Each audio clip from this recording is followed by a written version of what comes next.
My name is Inez Tandy. I'm 47 years old, and at my mother's anniversary party, she raised a glass of cheap champagne and called me the family disgrace in front of 60 people. I did not scream. I did not beg. I set my own glass down on the white paper tablecloth very gently so it wouldn't make a sound. That was the only thing I trusted myself to do without a tremor. 60 faces turned toward me, and most of them were already laughing because my mother had said it the way you say a punchline you've practiced. By the end of that night, every person in that room would learn whose name was really on the house, and my mother would learn it last. The hall was on CY Avenue, one of those rented places with a popcorn ceiling and a kitchen that smelled like 100 reheated casseroles. My mother, Vera Tandy, had wanted somewhere with chandeliers. She got a community room with folding chairs and a banner that said 40 years in gold letters she'd bought herself. She told everyone the family was paying. The family wasn't paying. I was. They just didn't know that part yet. She stood at the front in a navy dress with the tag still itch look of something new, holding her glass up toward the cousins and the church friends and the neighbors from South Beach Street. She'd been toasting for 10 minutes. She toasted my brother Carl, who sold insurance in Cheyenne and had not once come home when our father was dying. She toasted my sister Dana, who lived 20 minutes away and called our mother a saint. And then she got to me. And then there's Inez, she said. And her mouth did the small thing it always did, that little curl, like she'd found a hair in her food. My oldest, the one who never finished anything, dropped out of school, never married, never made anything of herself. Every family's got one. She lifted the glass a half-inch higher, to the family disgrace. The laughter came easy. That's the part I want you to understand. Nobody gasped. Nobody looked at the floor.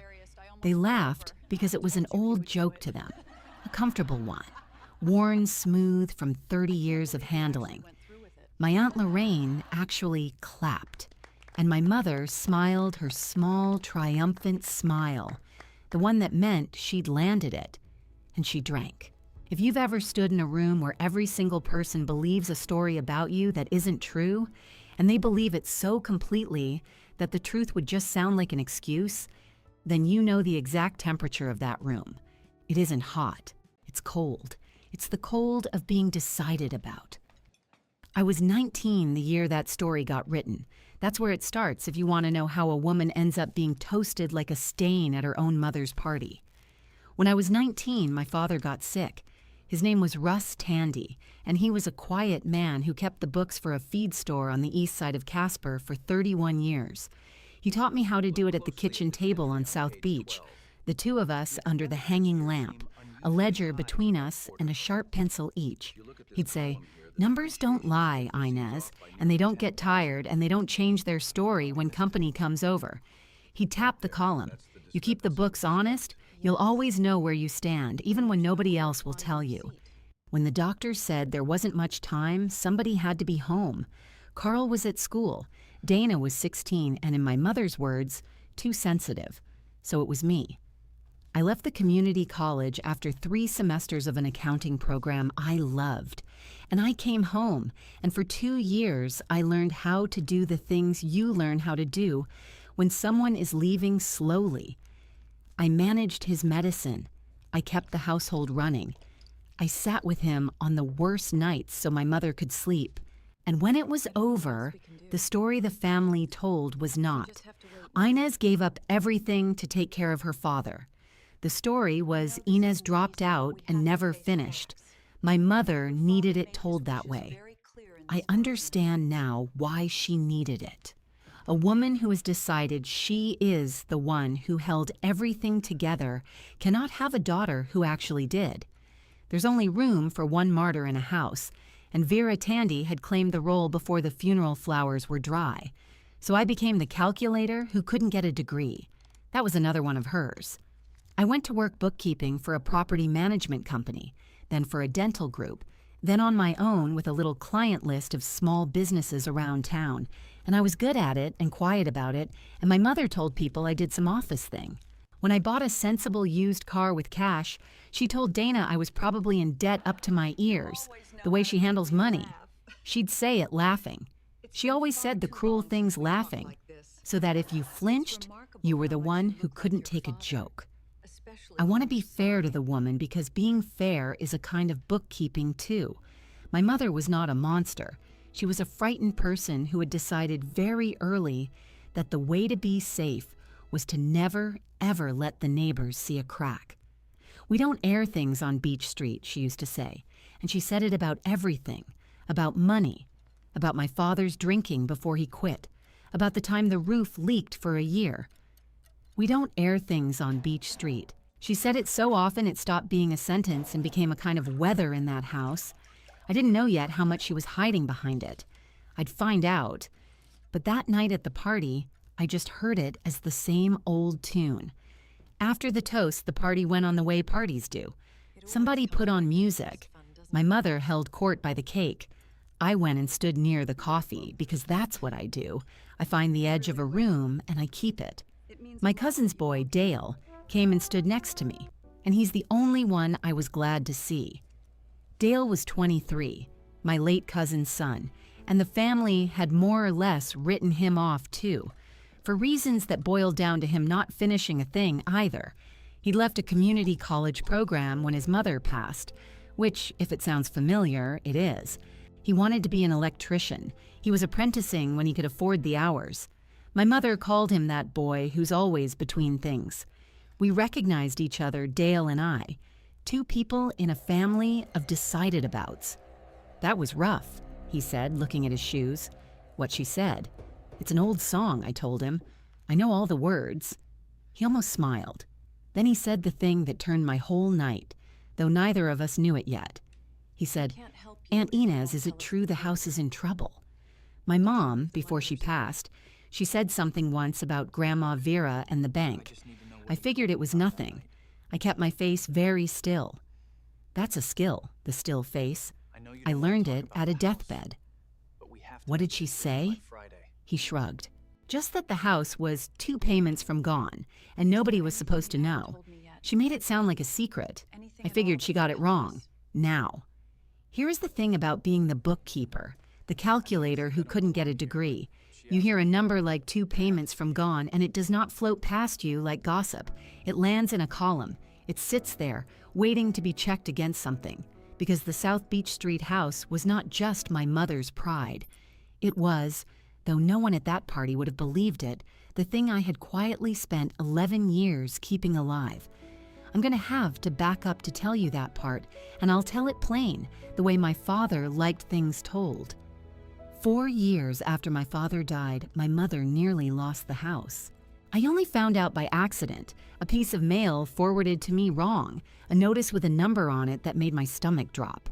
She'd refinanced after he passed, taken money out, and then the payments had gotten away from her. She would have died before she told any of us. We don't air things on Beach Street. I had a choice. I could let her learn what it feels like to lose the thing you've built your whole identity on. Plenty of people would have said she'd earned it. Or I could do the thing I knew how to do, which was the quiet thing, the numbers thing.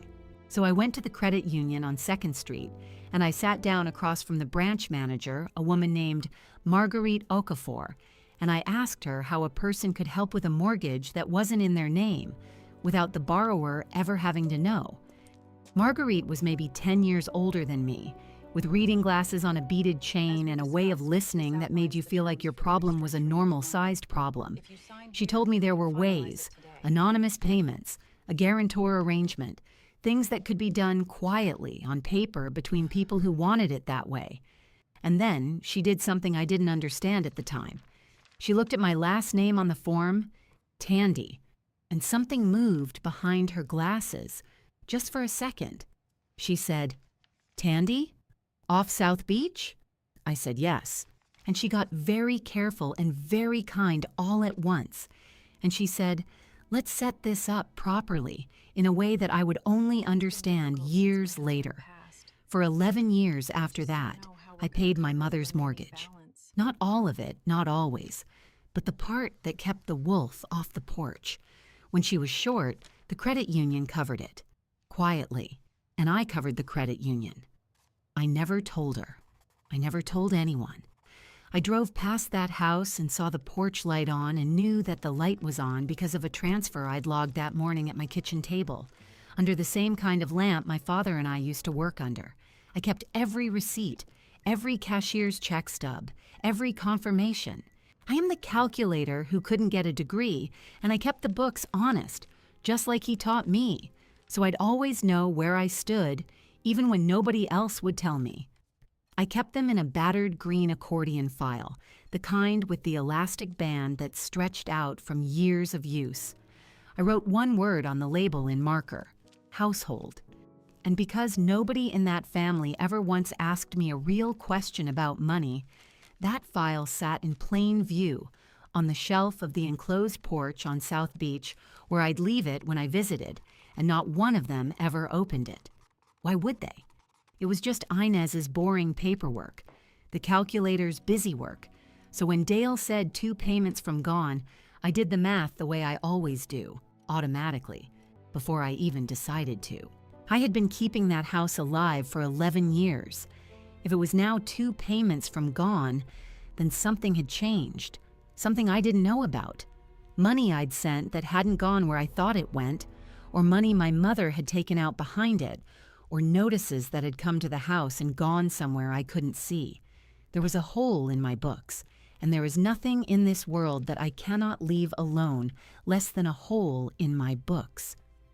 I looked across the rented hall at my mother, laughing by the cake, navy dress, gold banner, 60 people who all knew exactly who I was, the family disgrace, the one who never finished anything.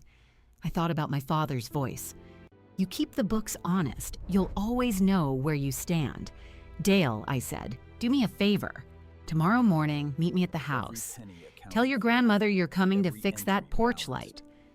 I picked up my keys off the coffee table. They jingled, and on the ring with them was a single plain brass house key, threaded onto a loop of fishing line that everyone in the family assumed was just something sentimental I carried. Some old house key I couldn't let go of. My mother had once seen it and said, "Look at her, hanging onto a key to a house that isn't even hers," and laughed. I closed my hand around it. "Why the house?" Dale asked. "Because somebody's been telling a story about this family for 30 years, I said, "and I think it's time I checked the numbers." And I drove home through the wind coming off Casper Mountain with that green file already waiting on the porch, and a card I didn't yet remember, a card in my father's old wallet, soft with age, with 2 words written on it in his hand, M. Okafor, about to become the most important thing he ever left me. The next morning came up gray and hard over Casper Mountain, the way it does in early spring, with a wind that found every gap in the clapboard. I parked on South Beach Street a little before 8.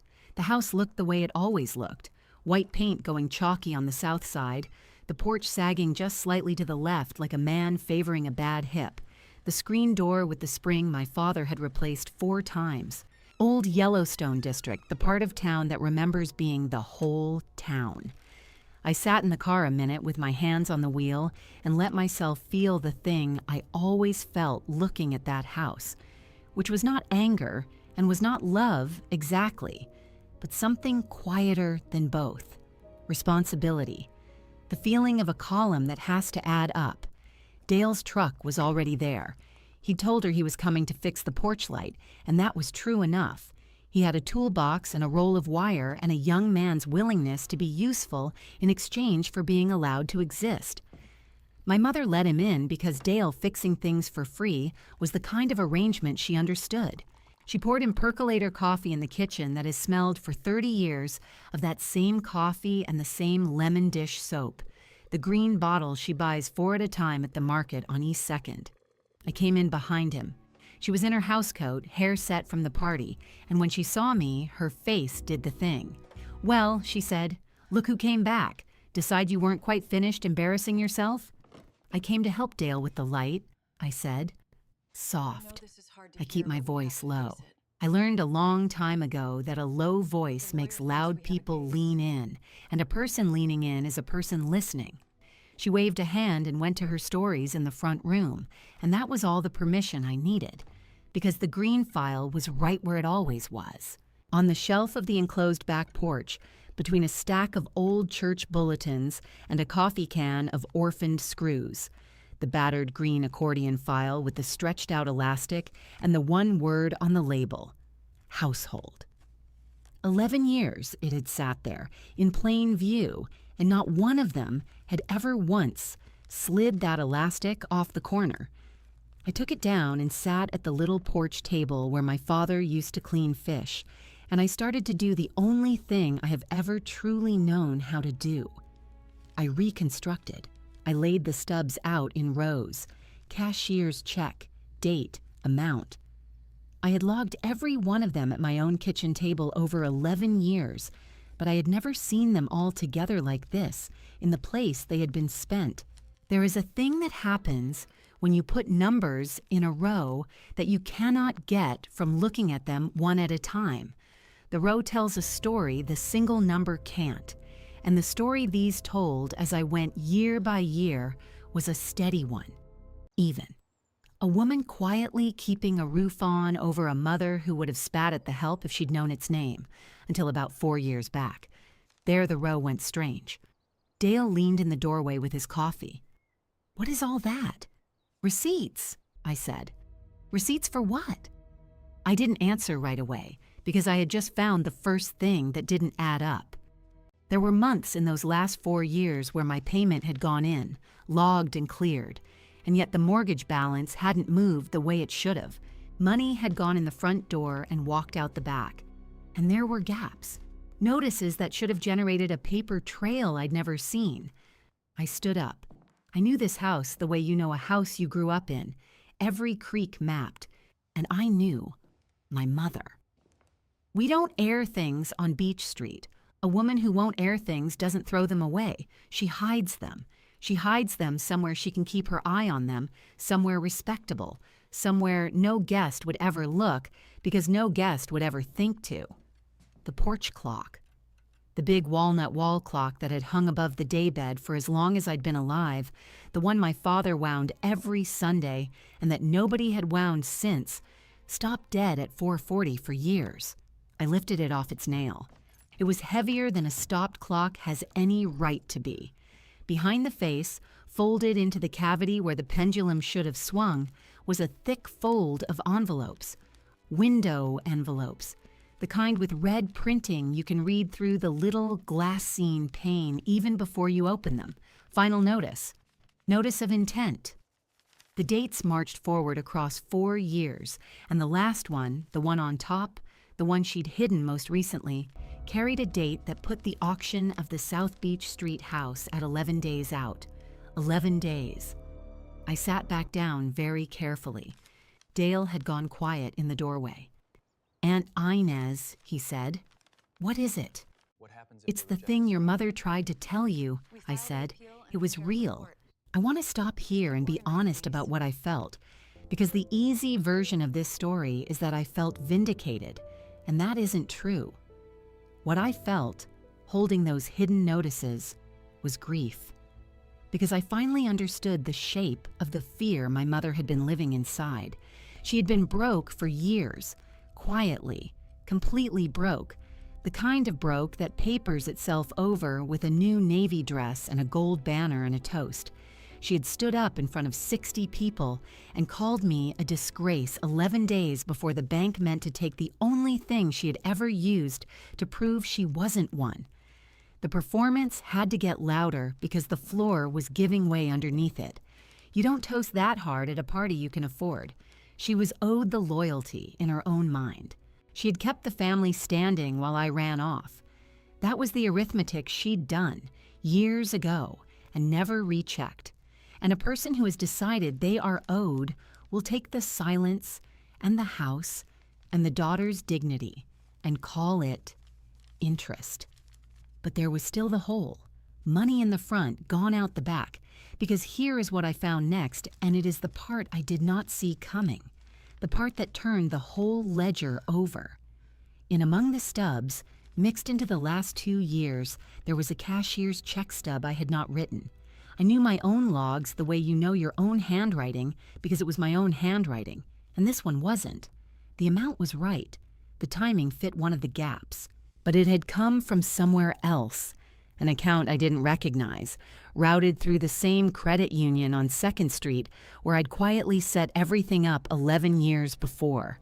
Someone else had been paying too. Someone else had been keeping this house alive alongside me. In the dark, neither of us knowing the other was there.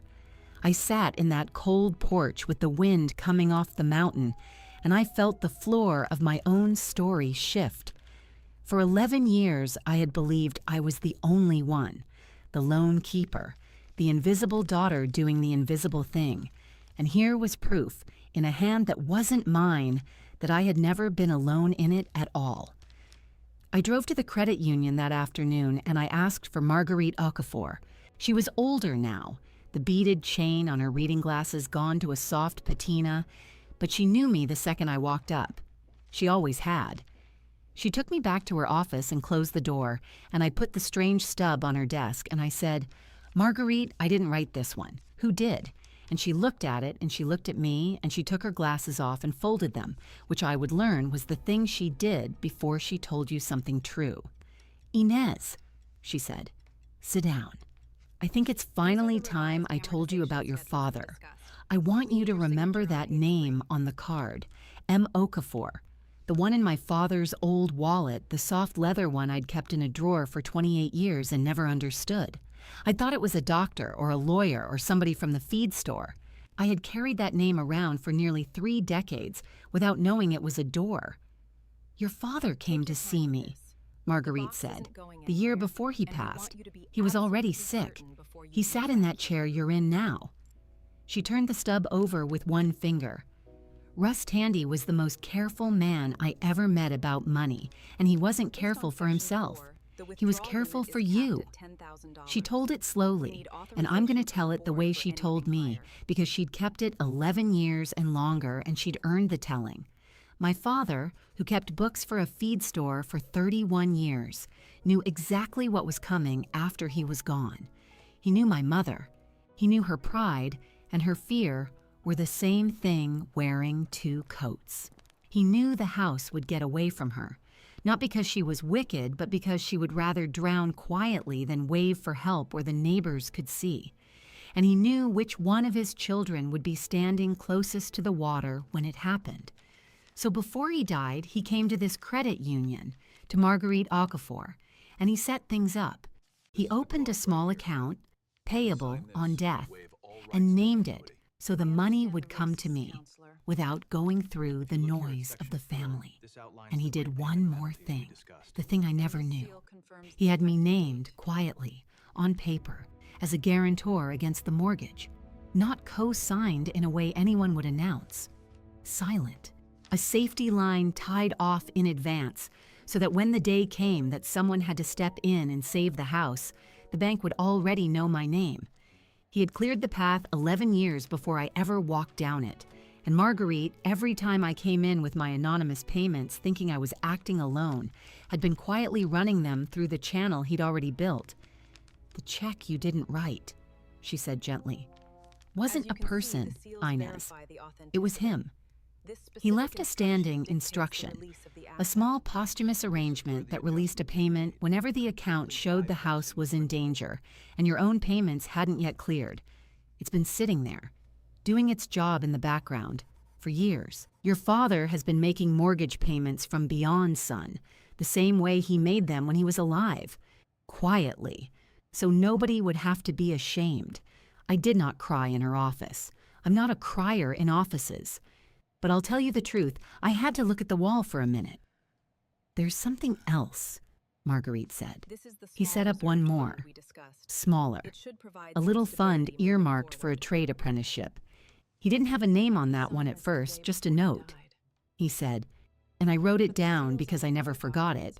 He said, "There's always one in every family they decide to throw away, and when one comes up, this is for them."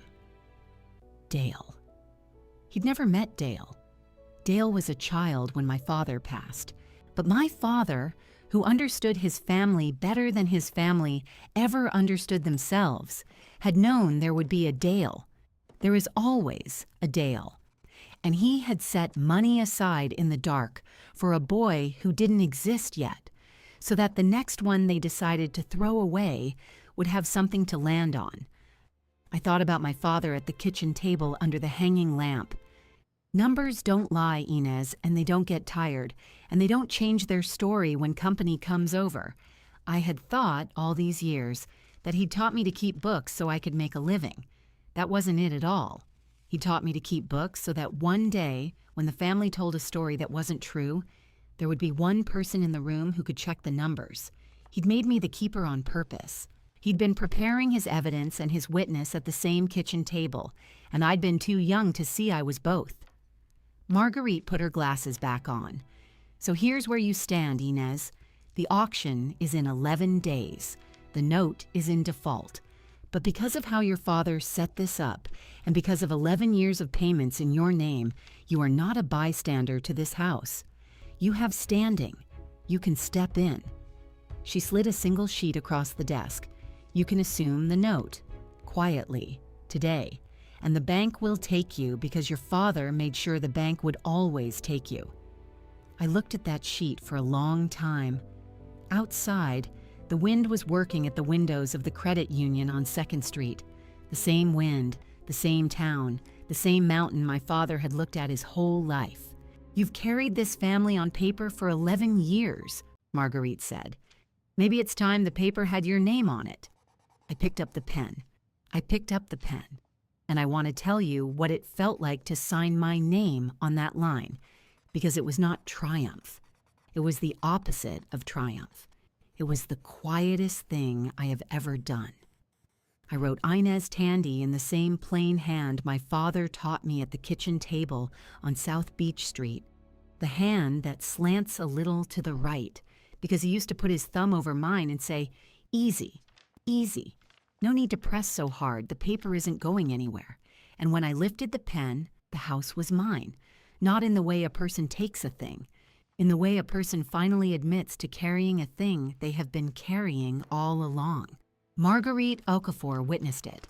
She signed under me, the same blue ink, and she pressed the credit union seal into the corner, and she slid a copy across the desk and said, "There. It's recorded as of today. The auction is stopped. I'll have the notice pulled before close of business." Then she folded her glasses again, and her voice changed, went down into the register she used for the true things. "Your father said you'd come in eventually with the right question," he told me. "She'll figure out the numbers don't lie. And when she does, don't you dare make it easy for her, Marguerite. Make her say the question out loud, because that girl has spent her whole life being talked over, and she needs to hear her own voice ask for what's hers." I sat there a moment. Outside on 2nd Street, the wind off the mountain pushed a paper cup down the gutter. He really said that. He really said that. She reached into her drawer and took out something I had not expected, a thin envelope gone soft at the edges, my name on the front in pencil, in his hand. He left this with the file. 11 years I've kept it. He said give it to her the day her name goes on the deed, and not one day before. I did not open it in the office. I am not a woman who opens her father's last letter in front of company, even company as gentle as Marguerite Okafor. I put it in my coat pocket, over the place where the brass key hung on its loop of fishing line, and I drove back to South Beach Street with both of them against my chest, the key and the letter, the lock and the word. Now I need to tell you about the 11 days, because I did not spend them the way you might think. I did not call my mother. I did not call my brothers or the cousins who had laughed the loudest at the party on CY Avenue. I did not tell a single living soul what I had signed. I went back to my own kitchen table, and I did what I have always done, which is the work. I built the trust.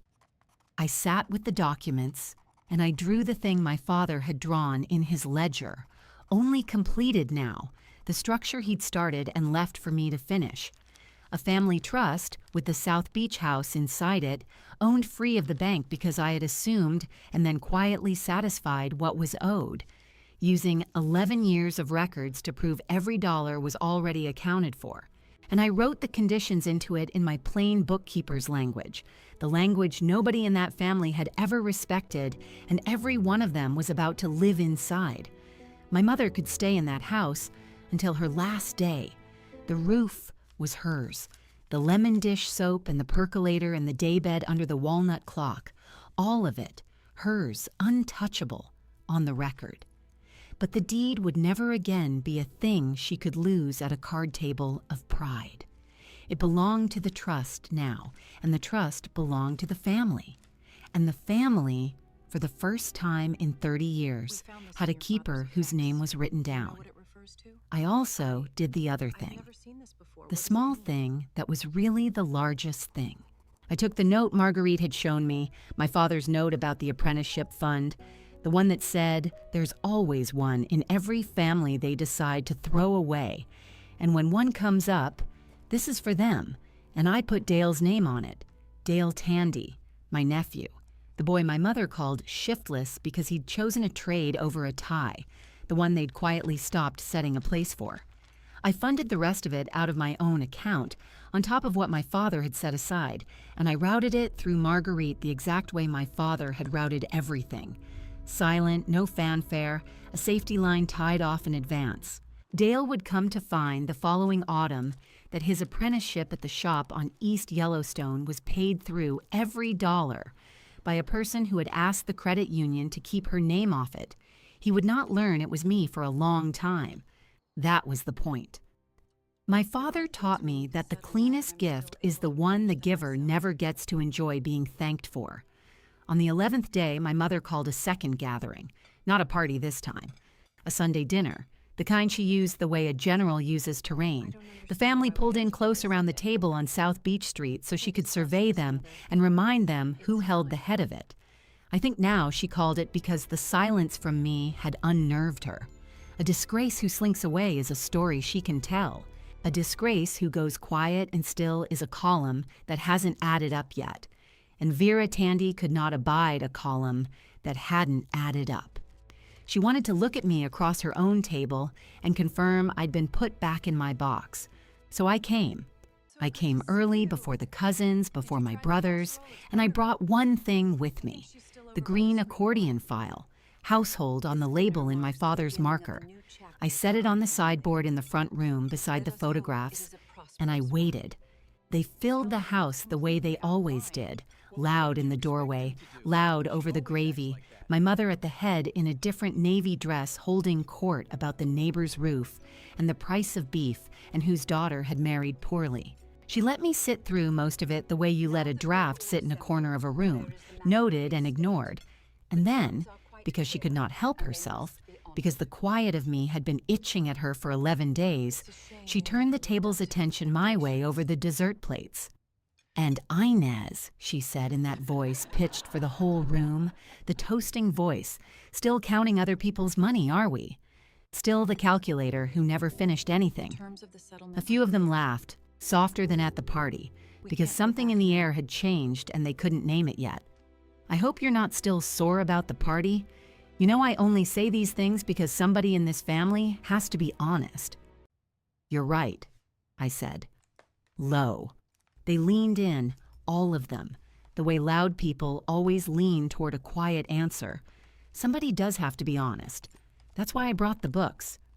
I rose and I got the green file from the sideboard and I set it down in the cleared center of the table where the cake had been, and I slid the stretched elastic off the corner the way you'd ease a ring off a swollen finger, slow, with care, and I opened it, and I began to lay them out, one at a time, in rows, the way my father taught me, the way the row tells a story the single number can't. Cashier's check, date, amount, the first year, the second.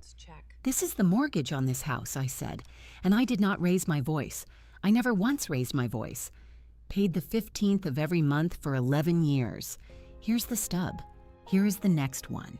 Here's the next. The table had gone quiet now. Properly quiet, the quiet of 60 years of family arithmetic being done out loud for the first time. My mother's hand had stopped on her coffee cup. "What is this?" she said. It was not a question. It was the sound a story makes when its floor begins to give. "It's the house, Mama," I said, laying down another row. "It's who's been keeping the roof on it. You want honesty at this table.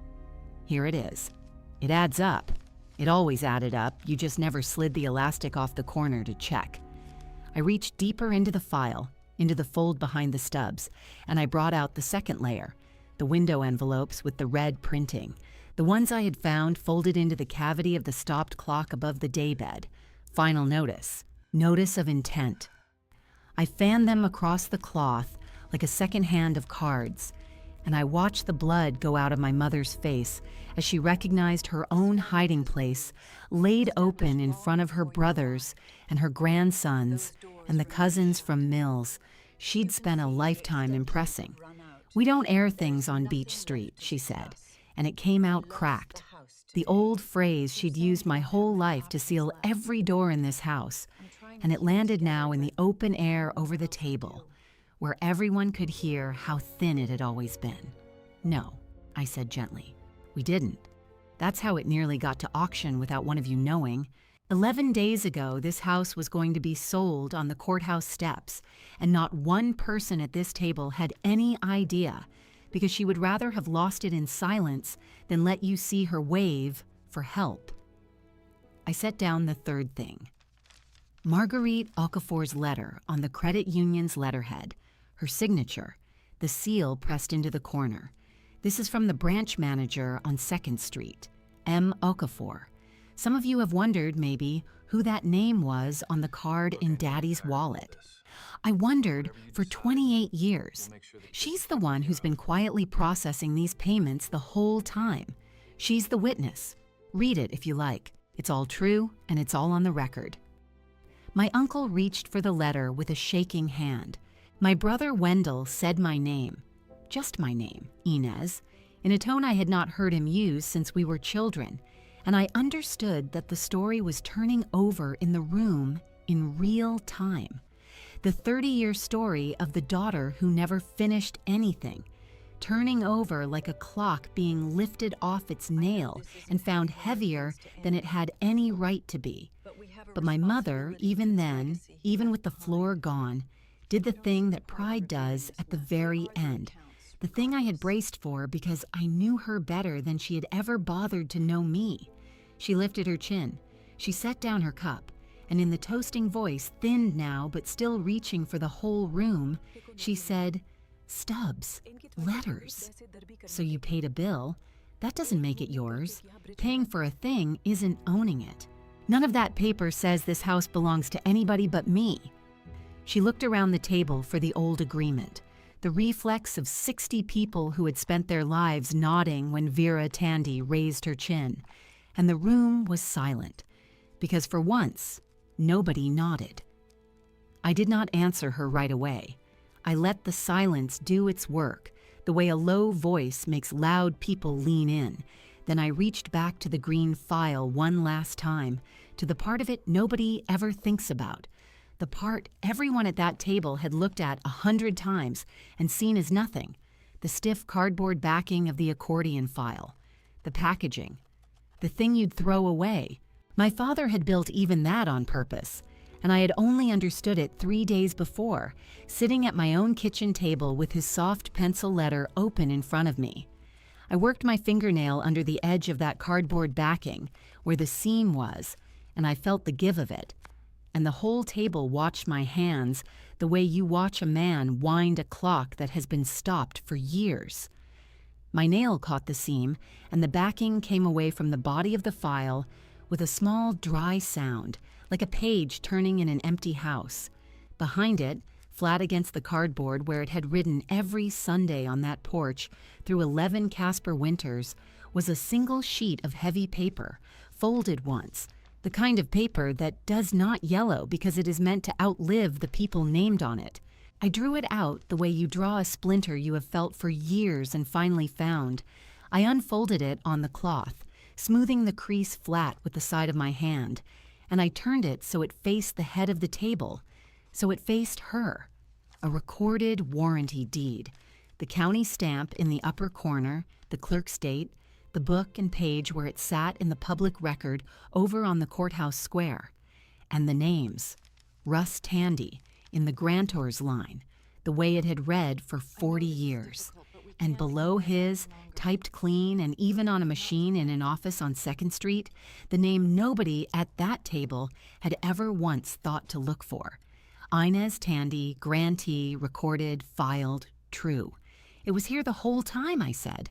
I did not say it loud. I have told you I never once raised my voice, and I did not break that on the last word of it. I said it the way you'd set down a cup you'd been holding too long. It was here the whole time, riding on the porch in a file marked household, in the one place none of you would ever look, because none of you ever believed there was anything in my keeping worth the looking. The room did not erupt. I had braced for the eruption, and it did not come. And what came instead was worse for her, because it was the sound of 60 people understanding something all at once and saying nothing. My uncle set the credit union letter down very gently, as a man sets down a thing he does not want to be caught holding. My brother Wendell put his hand over his mouth. One of the cousins from Mills, the ones she'd spent a lifetime dressing the table for, made a small noise and looked at her plate. And Dale, my nephew Dale, who had come late and stood the whole evening near the doorway because no one had thought to set him a chair. Dale looked at the deed, and then he looked at me. And I watched a boy who had been told all his life that he was the shiftless one realize that the woman they called the Disgrace had been the spine of the house he was standing in. My mother reached out and turned the deed a half-inch with one finger, the way you'd touch something to be sure it was real and not a trick of the light. Vera Tandy, 71 years old in her second Navy dress of the season, sat at the head of her own table and read her dead husband's name and her living daughter's name on the paper that owned the floor under all of us. Russ, she said. Just that. Not to me. To him, I think, to the empty chair he'd sat in for 40 years, the man who had kept his own books at the kitchen table on South Beach Street and never once told her what was in them. Russ did this. He did, I said, before he passed. He opened an account that paid out to me on the day he died, and he named me on the note so the bank would always take my hand on it. And he wrote it in his ledger, so plain that even I couldn't argue with it when I finally read it. She'll be the one still standing here. Make sure the house knows it. He didn't tell you because he knew you'd have stopped him out of pride. And he didn't tell me because he wanted to see if I'd find it on my own. I did, Mama.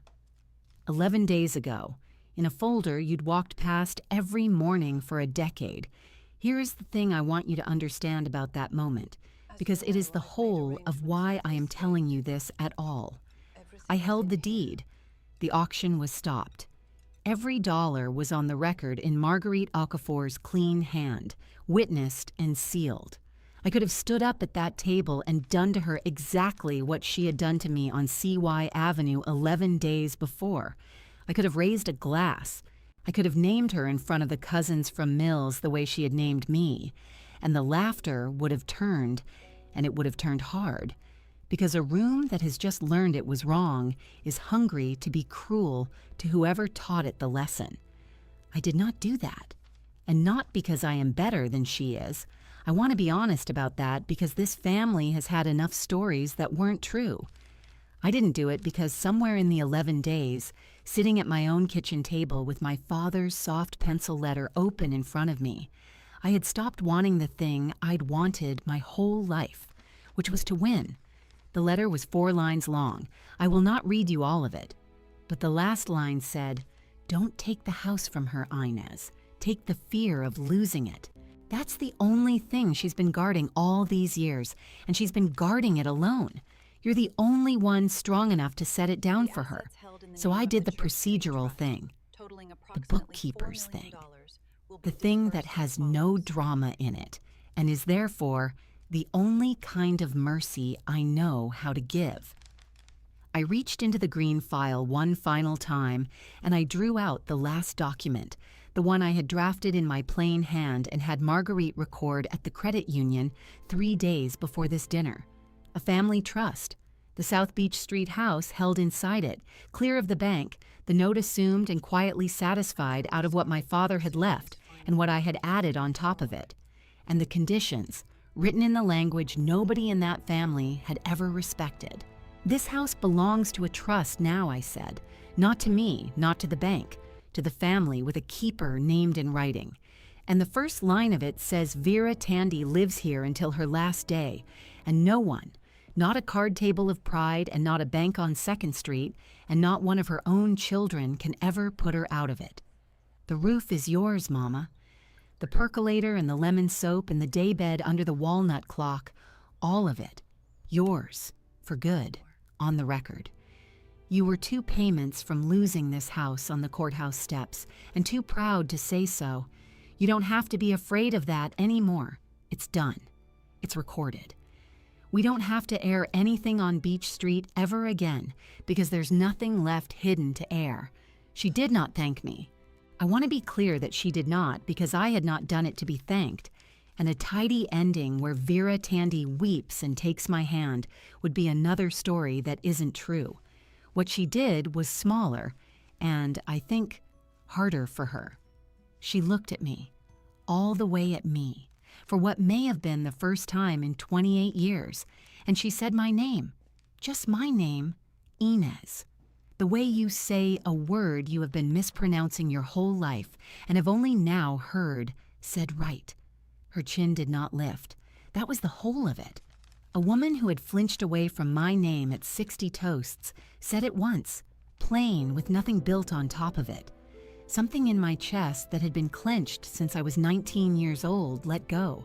I felt it go. I did not weep and I did not gloat. I gathered the stubs back into their rows, oldest to newest, the way my father taught me, and I slid the elastic back over the corner of the green file. Easy, no need to press, and I set it on the sideboard beside the photographs where it had always belonged. There was one more thing, and I did it quietly, after the cousins had gone home stunned and the brothers had lingered in the kitchen not knowing what to say to me. I caught Dale at the door. I did not tell him what I am about to tell you, because my father taught me that the cleanest gift is the one the giver never stands around to be thanked for. But I will tell you. The following autumn, Dale would find that his apprenticeship at the shop on East Yellowstone, the trade his grandmother had called shiftless, was paid through to the last dollar, routed through the credit union by a hand that had asked to be left off the paperwork. My father had set the first part of it aside years ago in an account with no name on the front, because he understood his own family well enough to know there would always be one they decided to throw away, and that the next one would need somewhere to land. I funded the rest. I put Dale's name where my father had left a blank, and I tied the line off in advance, the way Russ Tandy tied off every line so the boy would never feel the drop. The reunion broke up near midnight. I was the last to leave, the way I had always been the last, only this time it was by choice and not because no one had noticed I was still there. I want to tell you about one more piece of paper, because it closes the last of it. The deed I laid on the table that night was a recorded copy, the kind the county will print for anyone who knows the book and page. The original, the first one, the one my father signed, sits in a steel drawer in the vault at the branch on 2nd Street, in a safe deposit box that opens with a plain brass key on a loop of fishing line. I had carried that key against my chest for 28 years and thought it was only a thing my father gave me to remember him by. It was that. It was also the key to the one drawer in Casper, where the truth about this family had been waiting, patient, for the daughter who kept the books to come and read it. I drove out to Marguerite Okafor's branch the next week, and I had the box re-registered. I added a second name to the signature card, so that when my time comes, the brass key passes to a hand that earns it, and not to the loudest voice in the room. And on the line where the bank asks for the relationship of the second signer, I wrote one word in my father's slanting hand: nephew. I went back to South Beach Street that morning before anyone was up, because I wanted to stand on that sagging porch one time as a woman who was no longer waiting to be claimed. The wind was coming down off Casper Mountain the way it does at first light, thin and clean, carrying the smell of the percolator already going inside, the same lemon soap, the same 30-year kitchen. I sat on the top step. I took the brass key off its old loop of fishing line, the line gone gray and stiff with handling, and I threaded it onto a new one, fresh and bright, and I knotted it the way my father taught me to knot it, twice, so it holds. Then I took out a plain envelope and a pen, and I addressed it to Dale at the shop on East Yellowstone, my hand slanting a little to the right the way it has since I was a girl with my father's thumb over mine. Easy. No need to press. The paper isn't going anywhere. The sun came up over the mountain and laid itself flat across the porch boards. I licked the envelope and pressed it shut. The ledger has a new keeper.